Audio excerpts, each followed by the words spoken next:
Well, thank you and good morning. Happy Palm Sunday. I will be using the screen, so I hope most of you are trying to sit somewhere that you can see the screen.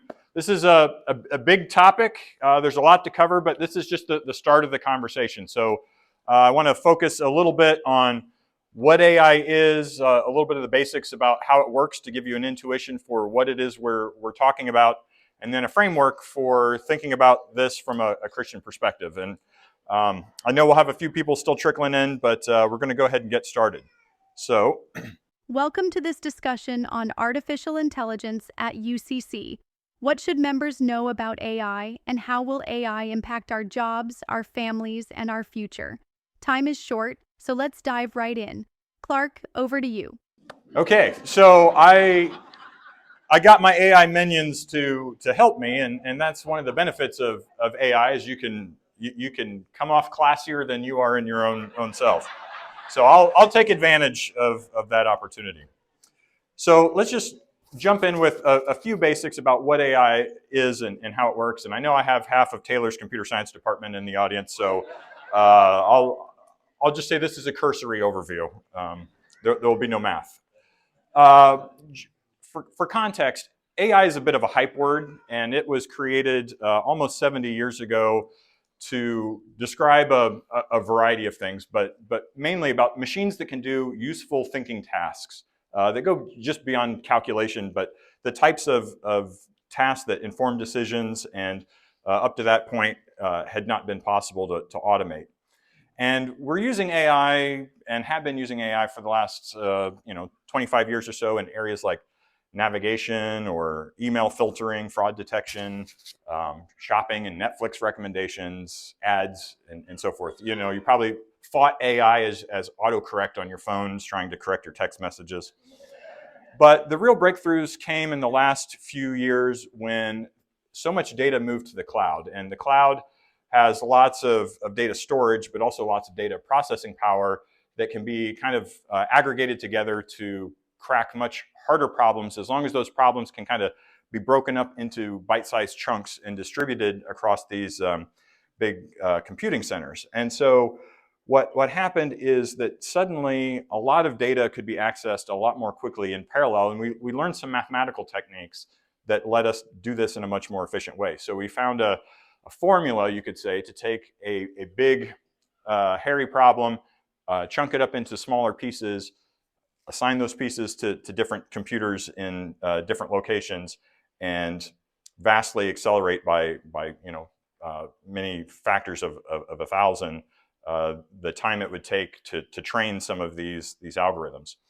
You might hear words like machine learning, that just describes some of the techniques, and neural nets. And people say, you know, AI is modeled on the human brain. It's really, we created a structure and a mathematical formula that's very loosely inspired by some of the ways that neurons become reinforced, which means that the more you use certain parts of your brain, the more those parts get amplified in the role that your processing nodes in your brain play. And so in the same way, we tried to create this iterative approach where the more certain mathematical steps were used, the more the weight of those computations played in this overall formula. So neural net has nothing to do with actual neural brains and is really just a little bit of a misnomer. And eventually we created these things called large language models. And these are the types of models that aggregate lots and lots of data, almost a large fraction of all the data that's available on the internet, but you can interact with that data using plain English. And so tools like ChatGPT have created a way to take a very sophisticated piece of software, but interact with it not as a programmer, but simply by typing or talking to it.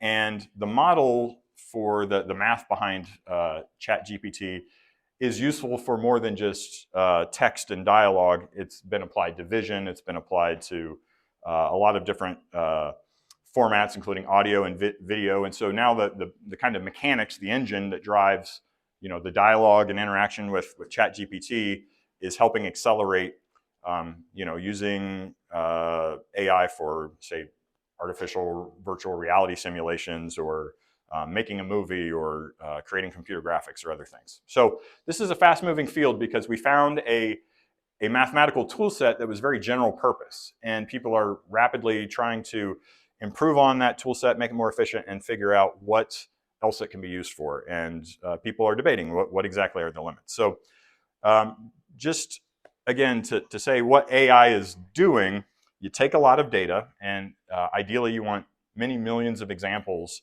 of the thing that you're looking for. So if you're trying to create an AI filter, the more similar examples you can feed it, the better the performance you get. And this is all being trained ahead of time in the cloud. And in the cloud, what the training involves is you label good outcomes and bad outcomes, and the formula continues to adjust and calibrate to try and make sure it gives you what you want as accurately as possible.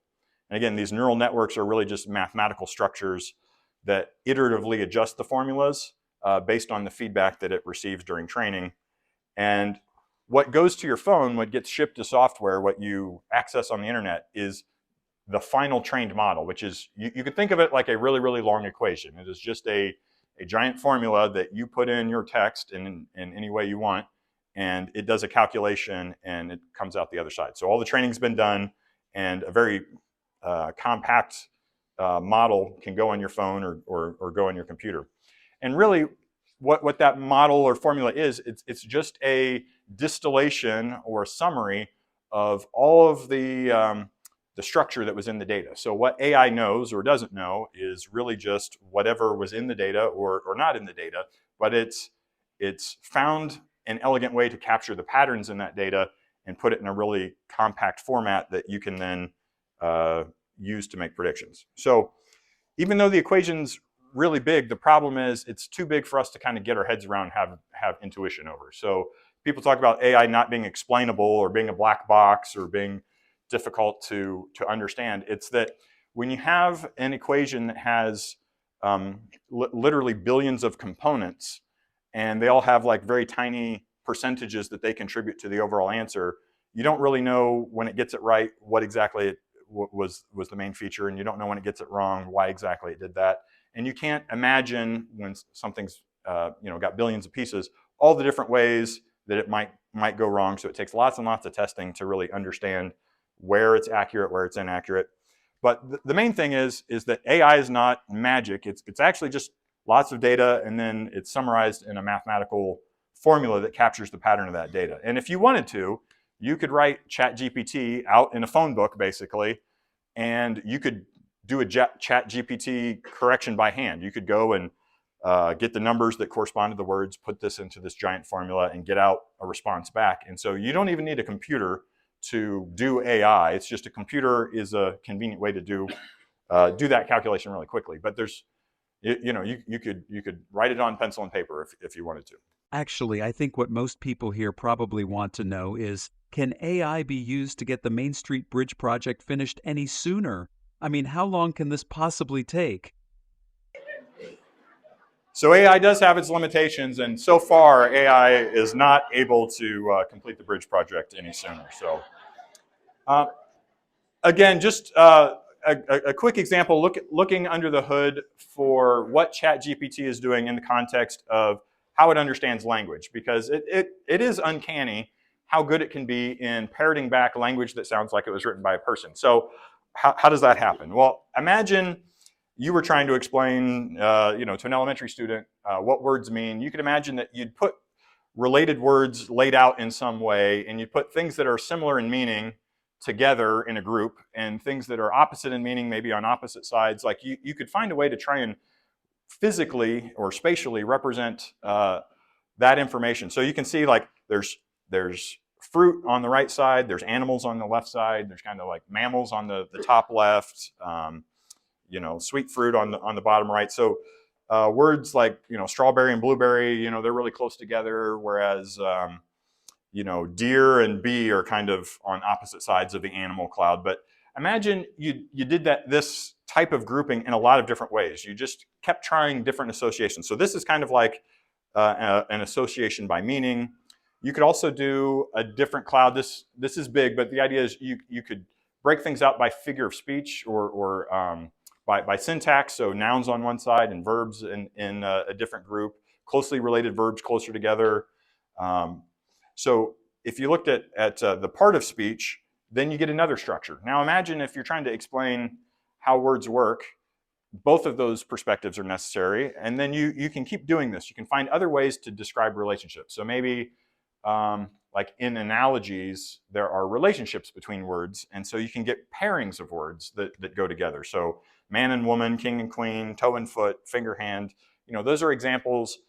And so what all this data is doing is it's helping the formula try all of the different ways that words might be related.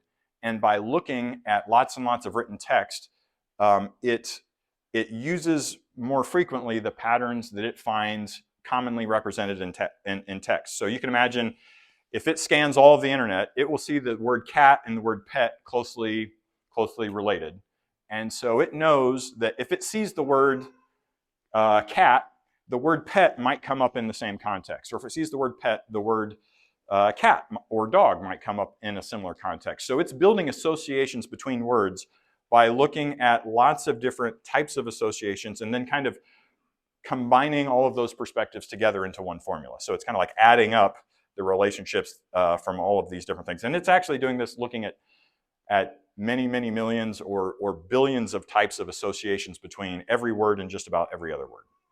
And it can do the same thing in other domains like vision, but in this context, we're talking about words. So when you type in part of a sentence or you give it an input, so in this case, the input is, the best thing about AI is its ability to, those words go into this formula and it looks at what are closely associated words that would fill in this blank. And there's not just one exact answer. So ChatGPT or AI understands that there are different possibilities that have different weights, and part of how it's trained is it doesn't always give you the most boring answer. Sometimes it tries to pick a top answer that's maybe a little further down the list to give you a little more variety. So here's a few examples. You could say, the best thing about AI is the ability to learn, to predict, to understand, to do. It then picks one of those according to its formula, and then it keeps iterating this process over and over. So when it writes you a paragraph of text, it is building that one word at a time, and then it looks at what it's written so far and what should come next, and then it looks at what it's written so far and then what come next. So one word at a time, it's making a prediction. So when I type a prompt, ChatGPT is what? It's making a highly educated guess based on all those statistics about the single most likely word to come next. Wow. Just one word at a time. Yep, but it does it incredibly fast, predicting the next word, then the next, and so on, building the response piece by piece. It's like a super fast, stats-based guessing game. That's a great way to put it. Statistically savvy word guesser. So this can do a lot of useful stuff. You can do science, you can do art, you can do entertainment, you can do education. Really, we're still exploring in a variety of industries how exactly this can be used, but increasingly, almost any kind of like white collar work, you might say, might find some of these tools useful. One of the things, for example, it could take a presentation like this and it can create a note summary. It could create an audio track. It could create a translation into another language. It could create suggested visuals for the slides, all because it's kind of using this predictive engine underneath. And so much of what I focus on teaching is what is the art of the possible in terms of what these tools can do and what are some appropriate uses in different industry sectors. And really, we're rapidly exploring, because every few months, a new feature set rolls out and AI can do something it couldn't do before. So this ability to make a real-time podcast off of any input you give it is something that educators in particular are really wanting to do. But a lot of times you'll see people try to use this to engage the imagination. It's able to explore the creative space and create things that maybe we hadn't considered before. So I like to use some of these tools to imagine perhaps like what things were like in the past. So, it gives you a chance. Or maybe you have a fantasy, you wish that you were in charge and able to make the decisions. Or maybe you're a person who likes to imagine the future and, setting foot on another planet. Sometimes we have deeper fantasies, and maybe this is oversharing, but sometimes someone may wonder what I look like with hair. I'm a little embarrassed to show this because I think Martina actually wanted to have this framed and put on the wall. So I'll tell people it's my grandfather or something sailing. But that's really good, and it did that for free, and it did that for free without me asking it to do that. It just is like, here, let me suggest some interesting images, and it just it can be photorealistic. So that's just a quick taste, and I'm happy to talk to anyone afterwards about other capabilities and some of the specific software examples. But we want to get into the Christian framework and think through what's the right way to understand these tools from a biblical perspective. Disclaimer is a lot of people's conclusions are driven by their assumptions. This is a little bit of an uncharted territory, and so people's imaginations go to the things that they're most fearful of or the things that they're most excited about. And that means that even among Christian authors, and here I mentioned two that I've read other works by, Tony Reinke. He worked with John Piper at the Desiring God Ministry. John Lennox, who's the British apologist and mathematician, often debating atheists on why belief in God is rational. And they have two entirely separate conclusions. Reinke's book, which came out last year, and you can hear good summaries of it by him on the internet. He's basically saying that technology is one of the most explicit ways that God has blessed us to use our creativity and ingenuity to steward the world. And we have gotten so distracted by critiquing the imperfections of technology and our criticisms about some of the side effects that technology can have when misapplied, that we've forgotten to praise God for penicillin, to praise God for modern technology, whether that's the telescope or the microscope or the world's access to, King Solomon did not have access to the level of information that we have for free. And, we're upset that we're spending too much time watching funny cat videos or laughing at memes on our phone, but we really are richly blessed, and we can't come to technology only looking at the perils without looking at all of the ways that it's lengthened and improved our lives. And so to have a healthy Christian perspective needs to start with some humility and gratitude. That's not to say that we don't have a responsibility to be cautious and thoughtful about some of the side effects or consequences of overuse, but that, again, an attitude of humility is required.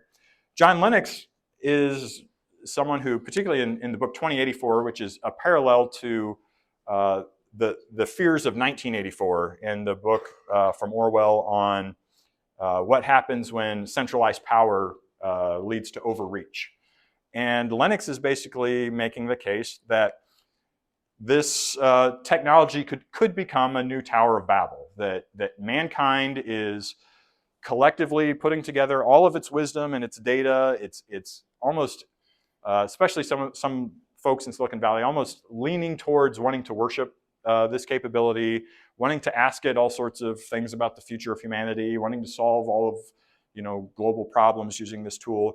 And Lennox is kind of making the case that is ripe for whether it's demonic influence or misapplication or kind of apocalyptic consequences if the people in control are not guided by biblical wisdom. And so on the one hand, there's a lot to be thankful for. On the other hand, even some Christians, let alone non-Christians, have concerns about the direction of this technology. So let me talk us through a few of those pieces.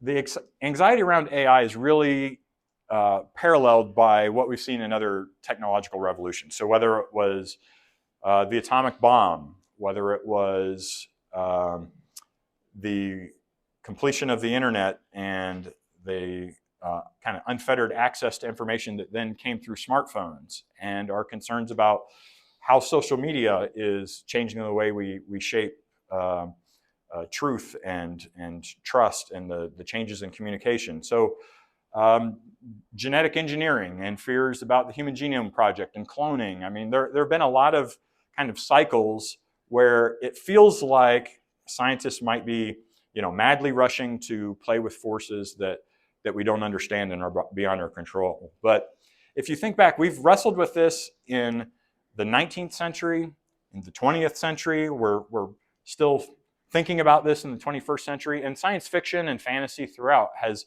been this tension between new forms of power and our wisdom and how to navigate and manage those forms of power. So my point is not that no concern is warranted, but my first point is, remember that these kinds of questions have been with us a lot longer than we think, and that they've attached themselves to artificial intelligence in particular, because this is the new kind of squishy area that we're still trying to wrap our heads around.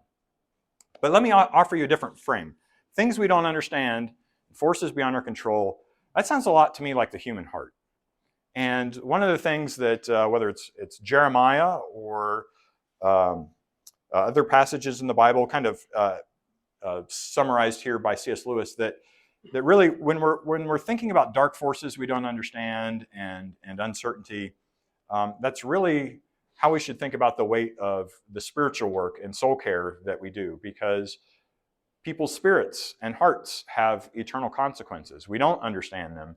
They are more powerful for good or for destruction than we can notice. And so, Lewis reminds us in his kind of concluding narrative in The Weight of Glory that, like, nations and cultures and arts and civilizations, their lifespan compared to ours is that of a gnat.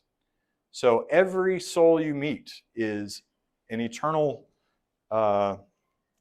being that is going to, live on in perpetuity. And therefore, there's this eternal weight of glory to all the work of sharing the gospel and evangelizing. So I want to just remind people that technology is a means to an end, but the ends are relationships with human beings, and their ultimate hope either in Christ or their lostness in eternity. So keep in mind why technology matters. Technology is about how we relate, connect, serve other people, and we don't fully understand ourselves, and we certainly don't fully understand all the tools that we use as we relate to one another.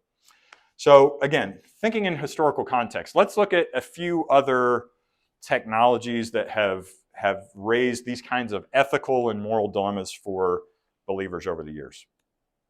So you're allowed to shout out, what technology am I referring to that makes you stay up late, makes it easier to socialize, creates a lot of pressure to be productive, is central to every home? What technology has some of these adverse consequences that we're all wrestling with?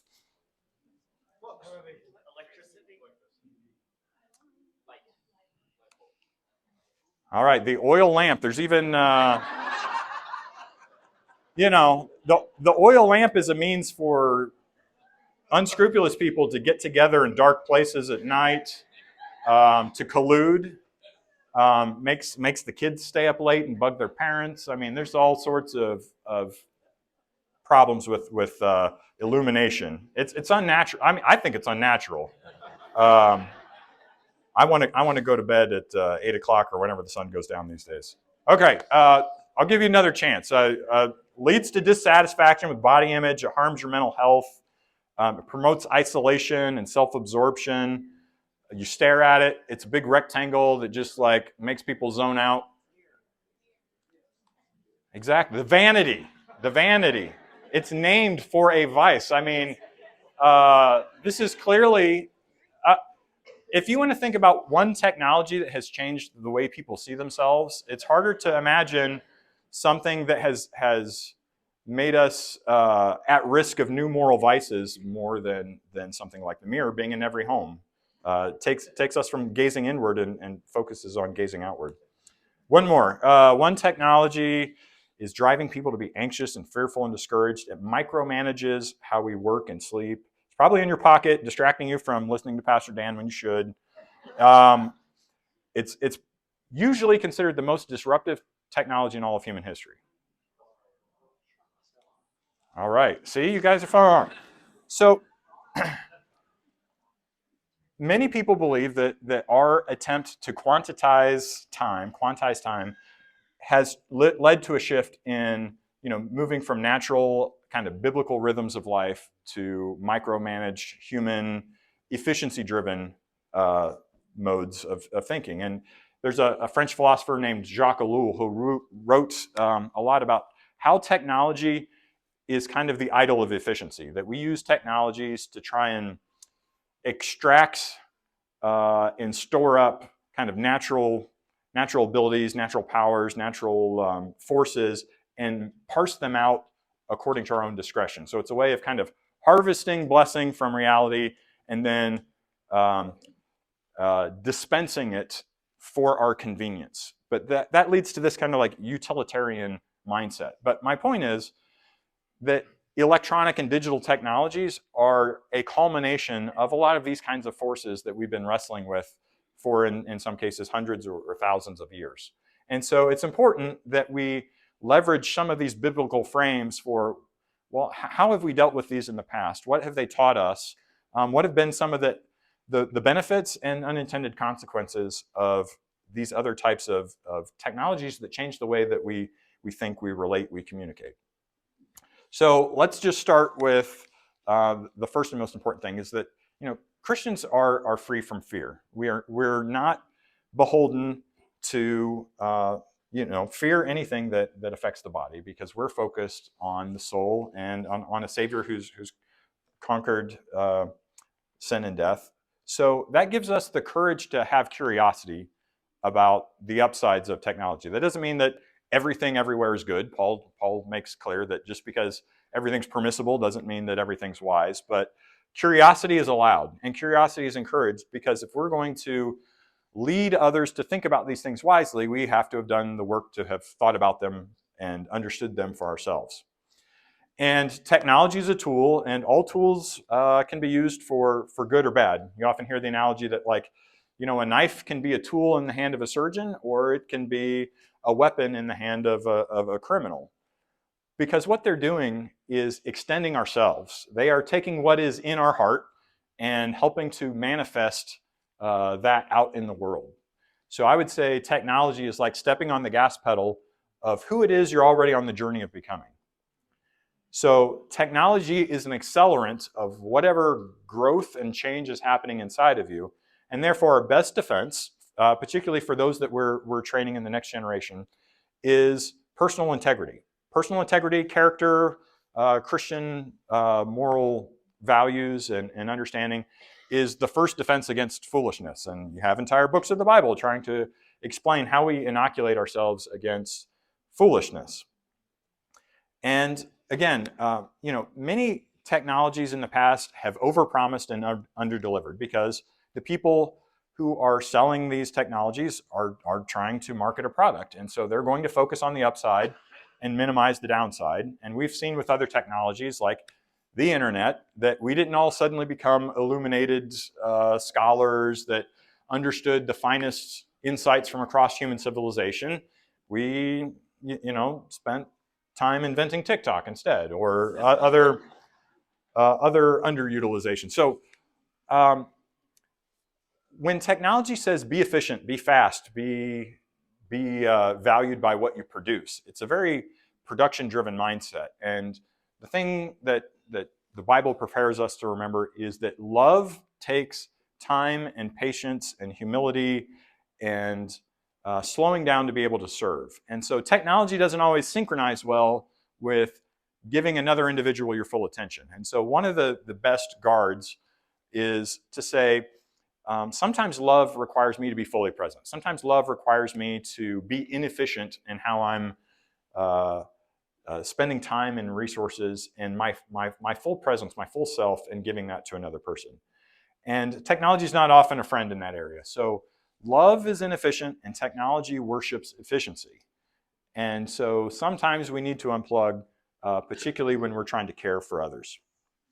Overall, the mindset that you can bring to this technology, but to lots of other technologies and choices in the world, is the mindset of stewardship. Because stewardship has in mind, you can think of gardening creation, you can think of caring for your neighbor, you can think of your time and your talents. Stewardship requires that you both use a resource to serve others, but you also steward and protect and invest in that resource as well. So you have to balance, in some sense, the courage to stick your neck out, but also knowing when to wait and say no to something. How to balance, in some sense, giving and when to hold on to something. And this is going to guide us as we think about like good applications of AI. So again, I mentioned the most powerful aspect of AI is that it is an aggregation of most of the things humanity has written that is available in digital format. We've taken just about all the data from all books, all written Word in blogs and Wikipedia and everything, and it's all been distilled down into a formula that can give you useful answers, or can often give you useful answers if you ask the kinds of questions that would be captured in that data. But again, you want to make sure you ask questions that you would trust kind of crowdsourcing the wisdom for. So you could think of crowdsourcing like, hey, what's the most important artistic movement of the 18th century? Like, you can probably get that from crowdsourcing. If you're saying, what should I be when I grow up? I probably wouldn't just do that by polling. I would think that that's not a great question for AI. And it makes these tools available to everyone who's a non-expert. So if you're in a village in Africa that has access to a mobile phone, you can unlock the insights and the really powerful tools that are available to uneducated or non-technical people in any walk of life. So if you're a farmer trying to better market your goods to local customers, if you're a young person trying to create a new startup, if you're an older person just trying to get some additional background on medical questions, like, this is an amazing tool that allows you to just ask something with just the power of your voice and get useful information. And these tools will help us make better decisions in many cases, especially in modern workplaces where businesses are trying to operate more quickly and make more accurate forecasts. These tools can help people better think about second and third order consequences and position themselves to be successful given all the complexity and change in the world. And it can take some things off our plate. Work that's dull or dirty or dangerous can be handed to our digital assistants, or as the world of robotics gets combined with AI, to automated machines in the real world that can take on useful tasks for us, and maybe before I'm old and gone, like useful tasks around the house. I mean, so far robots have overpromised with just the Roomba like barely being useful as a coaster, and my Jetson maidbot has not appeared yet to fold my laundry or do things, but maybe this breakthrough will mean that's coming. So AI works well when it's with a person, and you can each play to your strengths, because AI needs a little grown-up supervision to make sure the kinds of interactions it's having are appropriate. And just like a calculator and a person working together, you can probably do more than a calculator sitting on a desk by itself, or a person just trying to do math in their head. It's that person and machine in a team together that can complement one another, and that's often what we're advocating in the workplace. But it's also an amazing tool for connection and communication across boundaries like language that have previously separated people. So for example, let's say I had a message that I wanted to share with others. I was going to just recommend, here's one extra book, and it came from a colleague, Jason Moore, about AI in the church. And so I'm not going to get into the details of ways in which you can appropriately use AI in ministry, in detail here, but his book gives a lot of tips on all the different ways that churches should be using these digital tools to better spread their message and enhance their ministry and get more done with small staffs. So let's say you have a message you want to share with others in the world. Artificial intelligence is an amazing tool for education, translation, and outreach. It can allow you to quickly share the gospel in an entirely new language, helping Christians to fulfill the Great Commission in exciting new ways. Okay, so those of you that know me, I speak no Spanish whatsoever, but AI speaks Spanish, and so, hey AI, help me be a Spanish speaker. La inteligencia artificial es una herramienta increíble para la educación, la traducción y la divulgación. Puede permitirte compartir el Evangelio en un idioma completamente nuevo, ayudando a los cristianos a cumplir con la gran comisión de maneras nuevas y emocionantes. So, some of you speak Spanish, but you probably don't speak Cantonese or Swahili, but AI does. And in the same about 2 minutes of processing time that it took to translate my video from English to Spanish, all of those other languages are available. And just for fun, that first video of me in English, that actually wasn't me either.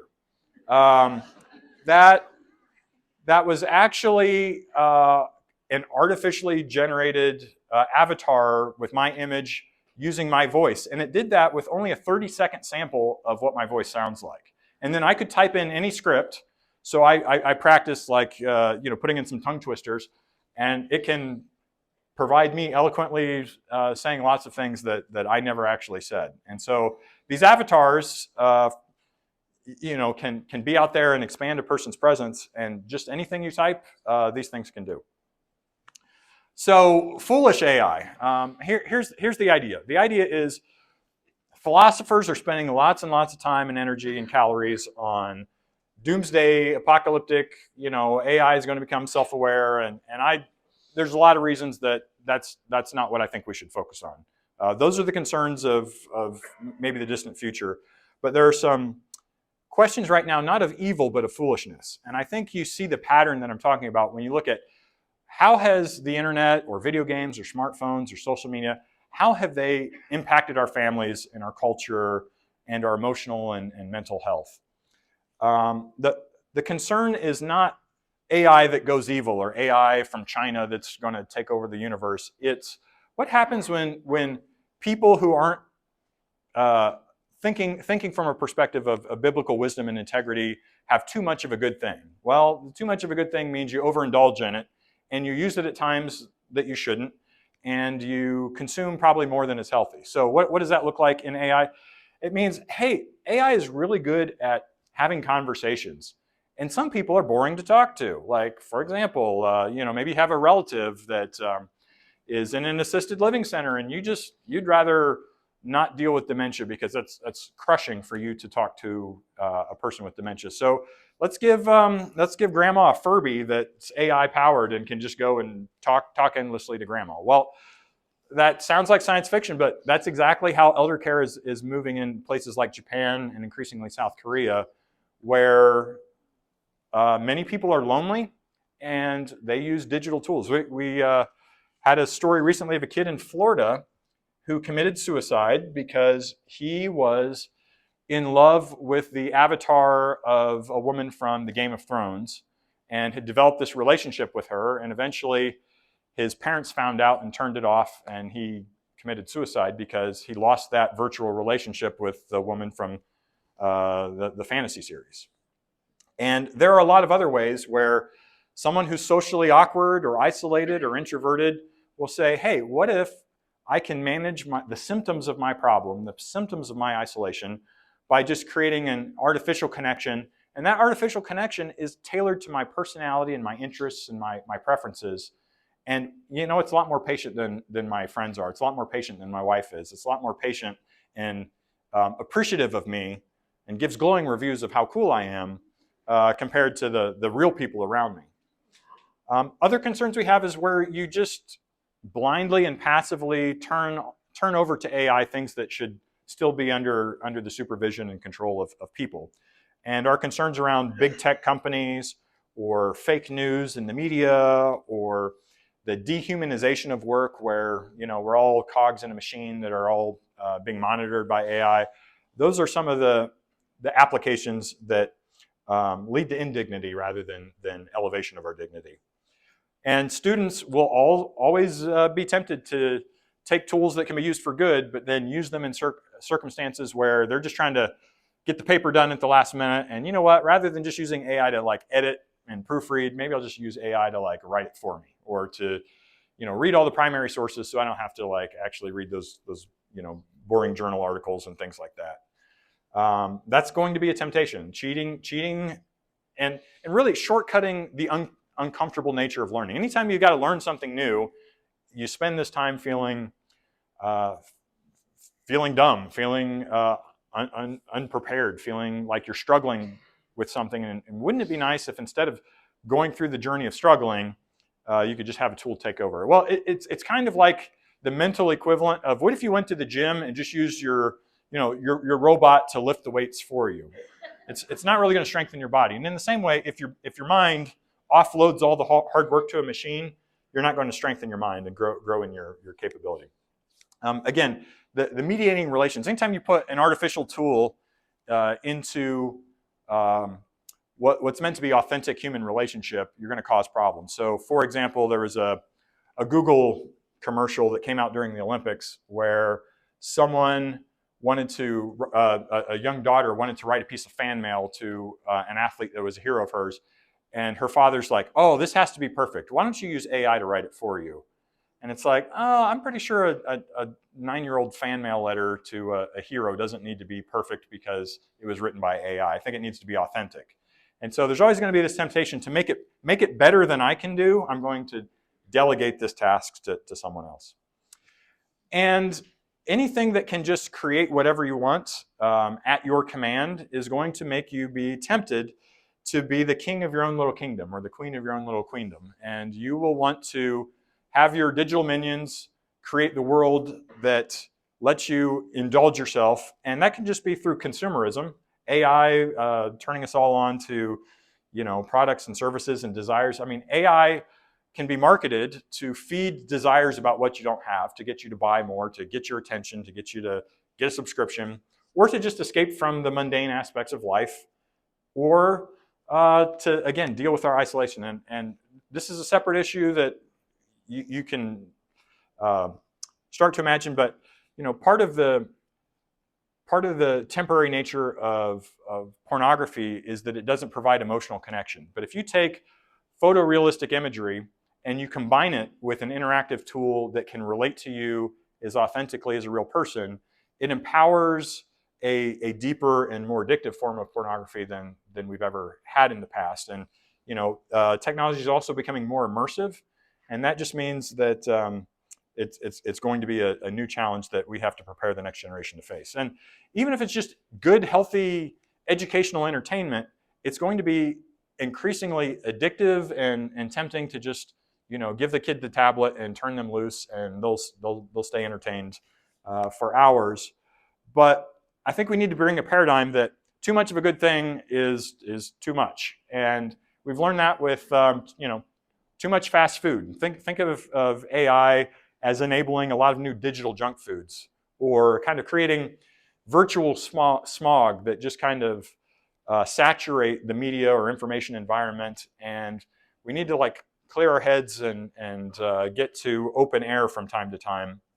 Or imagine this is a powerful industrial chemical, and you need to use it sparingly for the purposes that it's intended. Like bleach is something that can prevent the spread of disease, or you can poison yourself with it. It depends whether you use it in the right context, in the right way, in the right amount. And it's the same with digital technology. So again, let's summarize where we're at, and then we'll have some time for Q&A. AI is just math. It may not look like math. It may look like it's a living, responding thing, but it's actually just a formula operating in an impressive real-time manner. And we need to be careful that we don't treat our machines as people. The more you treat a tool like it's a person, the more tempted you might be in the long run to start to treat people like they're your tool. Many of the deep questions that AI raises are pressing and prescient, but they're actually questions that have been around with other technologies, in some cases for centuries or more. Again, the mindset of stewardship says AI is a tool, it is not a toy. And therefore, when we engage with it, we want to use it for a purpose, not merely as a form of entertainment. And certainly with kids, we don't want to just turn them loose and say, hey, here's a really powerful cordless drill. I'm not going to give you any instructions. I'm just going to say, go have fun with it and see what happens. Well, this is what happens when we turn kids loose with digital tools, not just AI, but other digital technologies, and say, hey, take this smartphone and just go do whatever you want to entertain yourself. Again, pay attention to your attention, because that is the commodity that everybody's trying to market. And if you think about what love requires of us, what God requires of us, our attention is perhaps our most precious resource. And therefore, we need to be mindful about where we're allocating it and do so with intentionality and with purposefulness, and not just give our attention away to all the entertainments at Vanity Fair in a casual manner. And learning is uncomfortable and requires struggle in order to grow. And one of the best things you can do is make sure that your kids or yourself is courageous enough to go through the discomfort of learning and not automating some of the challenges of integrating new pieces of information into your personal worldview. So if you're trying to figure out, like, is it wise or unwise for AI to do something for me? Let's say I'm a pastor trying to figure out, hey, can AI give me ideas for topics on this Bible passage or what have you? A good proxy question you could ask is, would I let another person do this for me? Would I let my spouse suggest that to me? Would I ask a friend to help me with that? Could a coworker do that, and would that be ethical if they did that as part of my work project? So if it's okay for a human to do, it's probably more appropriate. And if you'd feel uncomfortable if another person was doing it, it might be something that you need to take accountability for. I think everyone in the digital age needs to inoculate against the fixation with novelty as though it's an inherent good. And the best inoculation is your library card and just taking a walk outside. And I think we will be prepared to use digital tools well, particularly conversational digital tools well, if we first cultivated a love for good books and the attention spans that can read them through to completion and enjoy them. AI is powerful, and therefore Christians have a responsibility to understand it so that we can help lead others and shape our culture to use these tools for good and not for foolish purposes. And so not everyone, but many of us have responsibilities to step our toe into the water and understand what this means in the domain that we're responsible for stewarding, whether that's our family or our workplace. And you can only do that if you've invested in biblical wisdom and courage and character and having this heart of stewardship. And ultimately, as Pastor Dan would say, is Christ still on the throne? And the answer is, of course. Then we can all sleep soundly at night. There's nothing about this technology that should let you think that the next generation is in trouble. I think back to Pilgrim's Progress. There are all these things, technology just being one of them, that are like the chained lions, and they really are potentially scary. But we're followers of Christ, and we have to realize that these lions are chained under God's sovereignty, just as all of these other forces that are beyond our control are. Fear not the lions; they are chained, and are placed there for a trial of faith. But we must keep in the midst of the path, and I think that's important for us to remember as Christians. What does keeping in the midst of the path require for us in this situation? All right, well, I'll stay up here. Thank you, and let's continue the conversation.